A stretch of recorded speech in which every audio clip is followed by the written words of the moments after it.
Welcome back, Bears fans. I'm Jerry with Dub Bears Talk, and today I'm going to be going over the win. Bear down. What a great victory. Although it was kind of a bit of an ugly victory. It was another one of those games where, you're not crazy about how Caleb Williams did, but it was a victory mainly because of the defense. Again, I think defense had a big part of it in the 24-18 victory the Bears have over the Rams today. So I think first thing that I want to talk about is who everybody likes to talk about, Caleb Williams. You look at about half of his yards did just go to DeAndre Swift, and there was a lot of checkdowns and a lot of screens. But I want to tell you why I think that is actually really important for him, because you look at what he did in college, and typically he would make a lot of these big, beautiful plays downfield and these hero plays.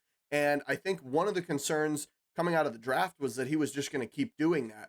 And through the first 3 weeks, there was times where he maybe took a sack or tried to chuck the ball downfield and get these immaculate plays and wouldn't just take the checkdowns. And he did that all game long because he would make time for himself, or the offensive line specifically played way better today. We saw that with DeAndre Swift get 93 rushing yards and then 70 something receiving yards, 72.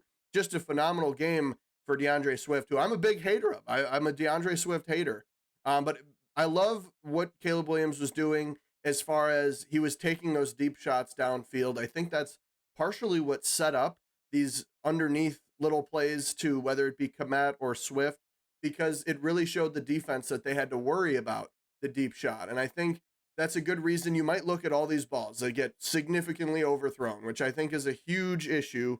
He needs to, bring those in a little bit, but not too much, because I think most Bears fans would agree that it's good to at least overthrow the ball and, it's an incomplete pass rather than an interception. So glad to see that he's taking those shots deep. Obviously hasn't completed very many of them. DJ Moore playing injured today. I actually loved the couple deep shots to him, and then finally connects at the back of the end zone. Beautiful pass. And then, the celebrating, because you can see DJ Moore's face during every game. He just looks like it's like the Derek Carr meme where he's like this, like he was just pissed the whole time. So nice to see them finally connect for a touchdown. But I'm interested to see what happens with the offense moving forward, because they said, Roshan Johnson was going to get more time, and DeAndre Swift was kind of just, it looked like he was playing for his job. So he finally starts out, he comes out and actually does a good job and is able to, put up 100 and what was it, 170 yards. So that's a great talking point of this game is DeAndre Swift. He finally has his breakout game for Chicago.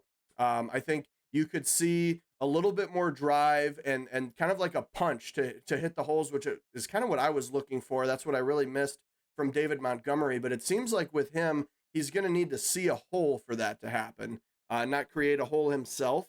I think that's the one thing that differentiates him from David Montgomery, and that's still something that worries me about Swift, but not going to be down about a great game that he had. And then the defense, on the other hand, Brisker should have had 2 interceptions. The one comes back for stepping 1 foot out of bounds and then only stepping 1 foot inbounds.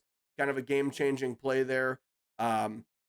But Brisker has a great game. He gets a sack. He gets what should have been 2 interceptions. I also liked his hit at the end. Kyren Williams going for a first down, and Brisker just was that wall a couple yards before the first down to able to shut him down. So I'm really happy with the Bears' victory today. And again, Caleb Williams didn't put up the most impressive numbers, but we got the win. He made smart throws and was able to just, we actually saw a couple of those like drives downfield that we have been looking for. And I think it's still going to take time. That's another thing that I think is important with Caleb Williams is, people are seeing Jaden Daniels go off and do very well. And they're seeing, Justin Fields obviously doing very well. Just watch the end of that game. Unfortunately, he kind of gets screwed over by the Steelers. And it's so ironic that it's on a botched snap. And it wasn't his fault. It was just snapped too early. But that's just totally a thing that would happen in Chicago when he needs a game-winning drive and he gets screwed there. But anyway, in the comparison between Caleb Williams, and Jaden Daniels is been very good, but it's all been very underneath. He has the one beautiful deep ball Terry McLaurin shows that he can do it, yada yada.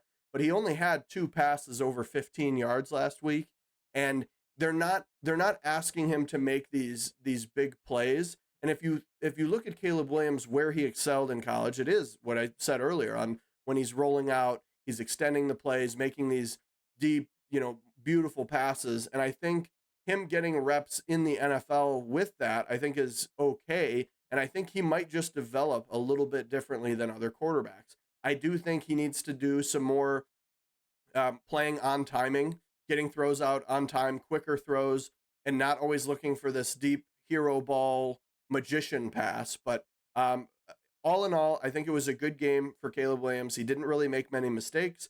He was able to protect himself for the most part. The offensive line, though, did significantly better in this game. Oddly enough, Tevin Jenkins comes out, who I was a big fan of. He comes out injured, and then for whatever reason, Nate Davis started playing better when he was back in, and then Pryor moves over to left guard. It seems like he could play, Matt Pryor could play left or right guard. I don't know what they're going to do on the offensive line.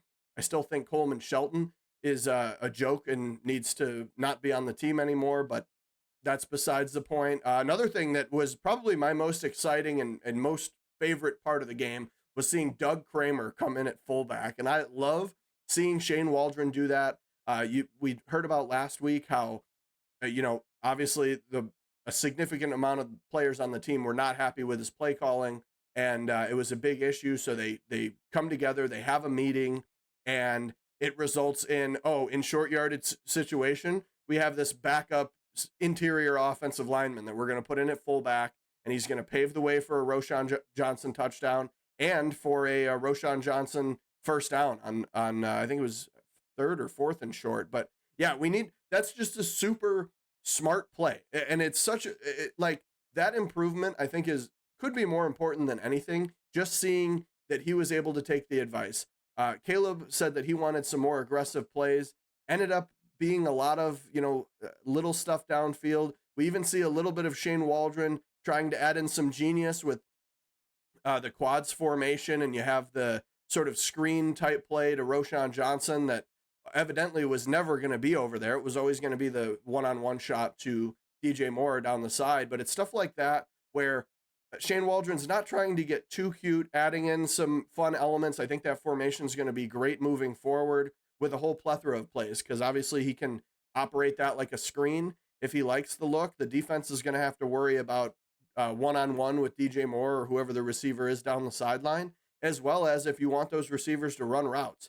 So pretty much anything can happen there, but I love seeing that. But honestly, pretty happy with the game. You also have to remember, though, in this game that Puka Nacua and gosh, I can't think of Cooper Kupp's name. Cooper Kupp were out, so obviously not really fully healthy, and I think they could have tried to take advantage of Tyreek Stevenson and Jalen Johnson a little bit, but I don't know. They would have made an impact, and you could argue that they'd win the game. So I think this is a positive direction for the Chicago Bears. But let me know what you think of the game down below. What was your favorite part of the game, and what was your least favorite part?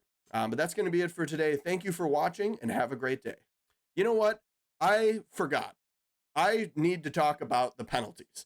I can't believe I missed talking about the penalties. There was 6 penalties in like 15 I think it was the first quarter. It was early on in the first quarter, and then continuously the offensive line needs to work on the penalties. I know I wanted to talk about all positive stuff, and maybe you already clicked off the video and you don't have to hear about all this negativity, but the fucking offensive line needs to get their shit together as far as the penalties. And honestly, Cole Kmet too is that my voice cracks with two penalties that really hurt bad, where 3rd and 2 turns into a 3rd and 7, and just we can't have those. That's really bad for a rookie quarterback too. It just hurts his confidence, and partially could be on. They're talking a lot on the broadcast about how the sort of movement penalties are always going to be called on the quarterback. So maybe that's something that they have to work out in meetings or in just reps. But yeah, the offensive line needs to fix their penalty situation. Bears also got bailed out a few times by some defensive holding penalties. So, but that's the actual end of the video. Bear down.